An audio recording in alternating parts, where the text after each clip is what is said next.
Hello students, today we discuss a new point, that is atomic mass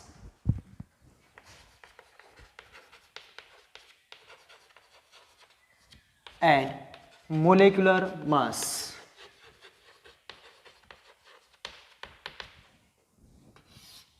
Atomic mass and molecular mass. First, the definition of atomic mass. Atomic mass.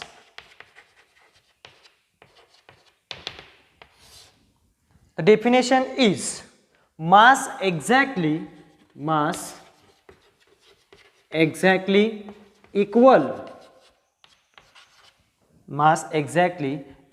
to 1/12 of the mass of one carbon 12 atom is called atomic mass. Atomic mass means mass exactly equal to 1/12 of the mass of one carbon 12 atom. म्हणजेच 1 AMU atomic mass unit, 1 AMU किंवा atomic mass unit is equal to 1/12 of the mass of one carbon 12 atom. याचा अर्थ mass of carbon 12 atom. जो formula काय तयार झाला आपल्याकडे, atomic mass is equal to 1/12 part into mass of carbon 12 atom is equal to 1/12 part into mass of carbon 12 atom जे असेल ते 1.992648 into 10 raised to minus 23 gram. बघा 1/12 part into mass of carbon 12 atom किती आहे 1.992648 into 10 raised to 23 gram. आणि जर आपण हे क्वेश्चन सॉल्व केलं तर आपल्याला आन्सर मिळेल 1 AMU is equal to 1.66056 into 10 raised to minus 24 gram. Atomic mass किंवा atomic mass unit is equal to 1.66056 into 10 raised to minus 24 gram. In recently atomic mass is replaced by unified mass unit is called Dalton.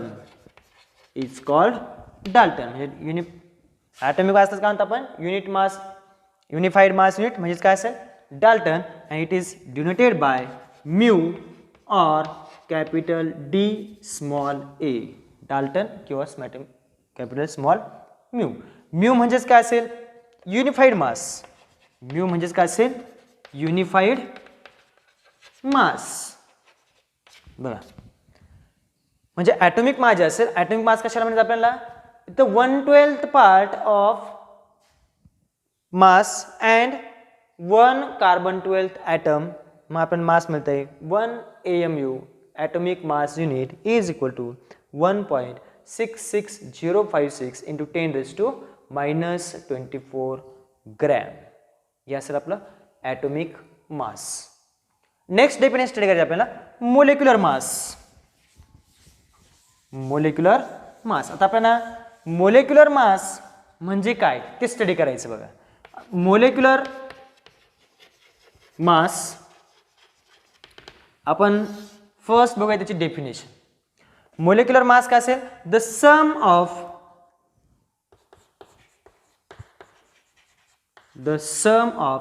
average atomic mass, the sum of average atomic mass of an mass of the atom of an element which constitute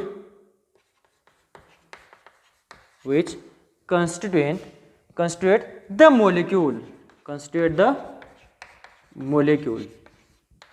बघा कशाला म्हणायचं आहे molecular mass the sum of average atomic mass of the atom of an element which constitute the molecule म्हणजे त्या मोलिक्यूलमध्ये किती item आहे त्या ॲटमच्या average atomic मास काय करायचं आपल्याला समेशन करायचं किंवा त्यांचा बेरीज करायचे त्याला आपण म्हणणार आहे मोलिक्युलर मास. फॉर एक्झाम्पल जर क्वेश्चन असा विचारला जातो calculate the molecular mass of first carbon dioxide calculate the molecular mass of carbon dioxide तर आपण काय सांगता येईल कार्बन डायऑक्साइड आपण काय करायचं आता मोलिक्युलर मास फाइंड आउट करायचं मग आता फर्स्ट आन्सर काय असेल molecular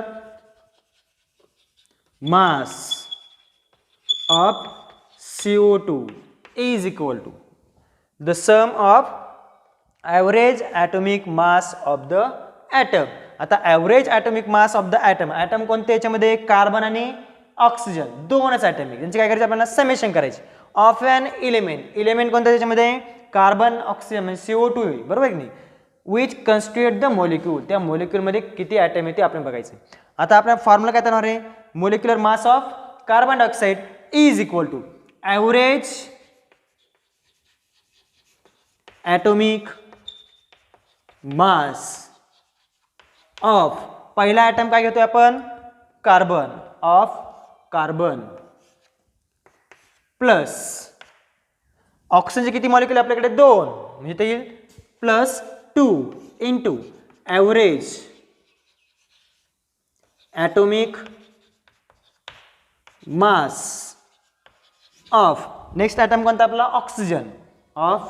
oxygen is equal to molecular mass of carbon dioxide is equal to average atomic mass of carbon.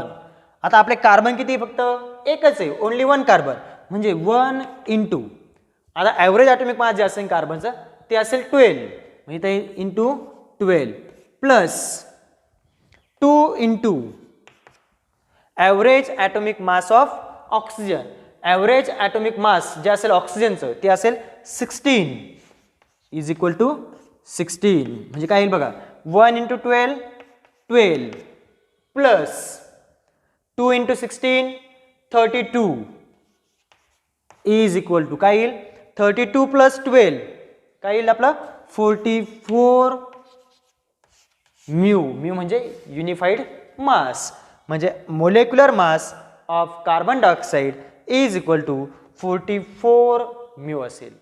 येते लक्षात. सेकंड एक्झाम्पल जर आपण घेतलं सपोज आपण घेतलंय H2SO4 सेकंड एक्झाम्पल असेल. त्यानंतर थर्ड एक्झाम्पल सपोज आपण घेतलंय वॉटर मॉलिक्यूल बघा एकदम सिंपल आहे. H2SO4 मध्ये आपण आता formula molecular mass find out करतोय. मोलिक्युलर मास फाइंड आउट करण्यात आपल्याला माहिती molecular mass is equal to काय असेल average atomic mass of atoms कोण त्याच्यामध्ये हायड्रोजन आहे सल्फर आहे आणि कोण आहे ऑक्सिजन. इथे जर बघितलं ॲटम कोणते आहे हायड्रोजन अँड ऑक्सिजन. तर फर्स्ट सॉल्व करूया आपण H2SO4.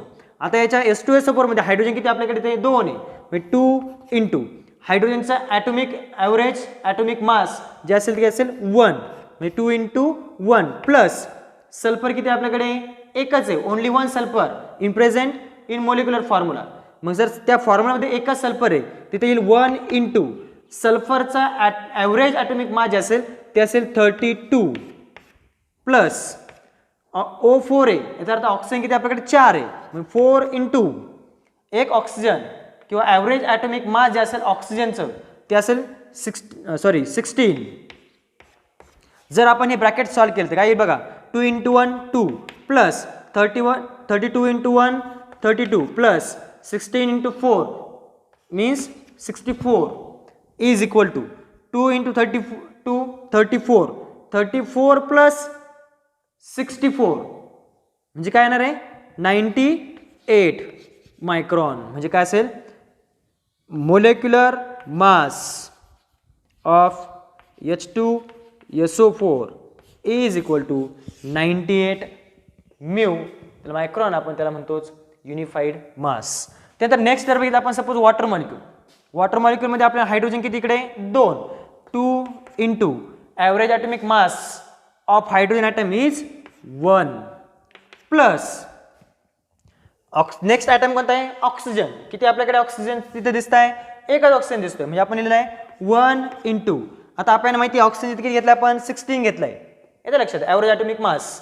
मग आता इथं पण किती येणार आहे 16 1 into 16 is equal to 2 into 1 2 plus 16 into 1 16 is equal to 16 plus 2 18 आणि युनिट काय असेल म्यू. याचा अर्थ आपला असेल molecular mass of water is equal to 18 micron किंवा 18 म्यू म्हणजेच असेल युनिफाईड युनिट्स.